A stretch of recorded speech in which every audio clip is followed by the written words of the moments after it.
Ondoren Jaso eta Danieli posaren posez diotxo. Begira ze ongi eusten diodan, ez zait jausten.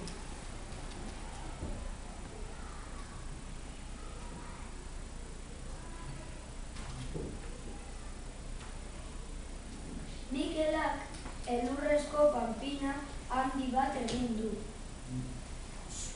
Sudurra ipini dio, ahoa eta begiak egin dizkio, eta bufanda eta kapelua jantzi erratxaba besterik ez zaio falta.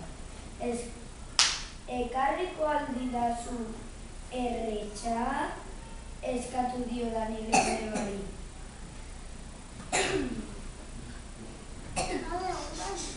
Ahí está. No veo. Elurra zapaltzean boten arrastoak geratzen dira. Horra, Handapa zorrotz batera heldu dira. Mikelak elur pilota handi bat egin du. Orain, multzo egingo diogu eta bilingo horaka jauziko da errakan bera, diotzen nebari. Ikusiko du ze azkar jaizten dena. No veo.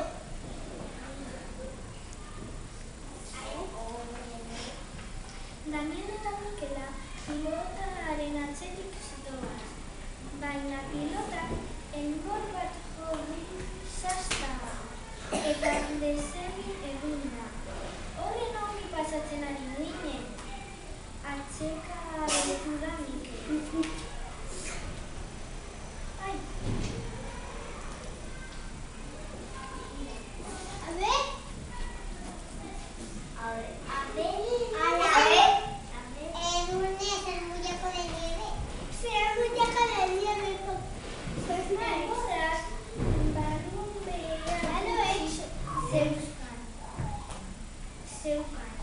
Eta bertan, azeri bat zegoen lotan.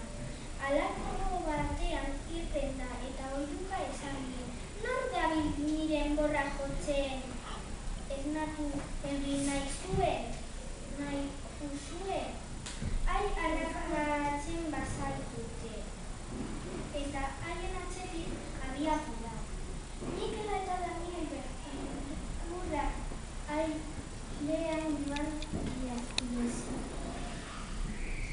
¿Dónde? ¡Hola! Hemen joan dira biezi, ¡hola!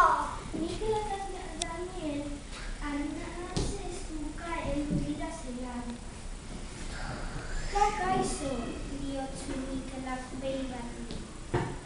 Nahi gabe azeri bila esnatu dugu, eta azerre bizi aldatu zelurka.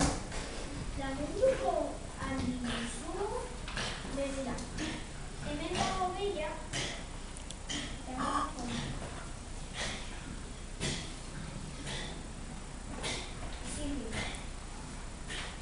azeria etxea behiak oso serio geldin dio.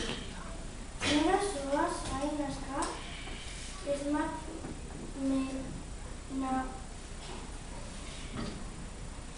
Nora zoaz hain aska, esmatu nuten bi tenteren atzetik mari. Ikusi aldi duzu? Ez, dituzu ikusa. Eta hobek duzu kontuz ibiltzen. Hain nire kontra jo duzu eta erantzun dio.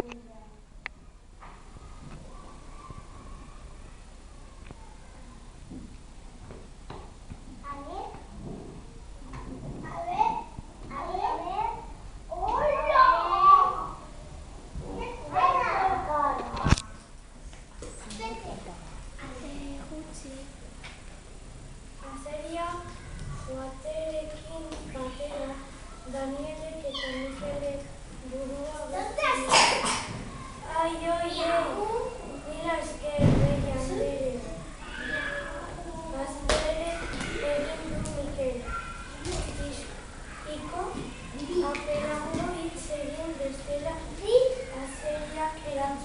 eta itzuli egingo da. Elurra ari da eta zuen orrazteko ezaretu baino lehen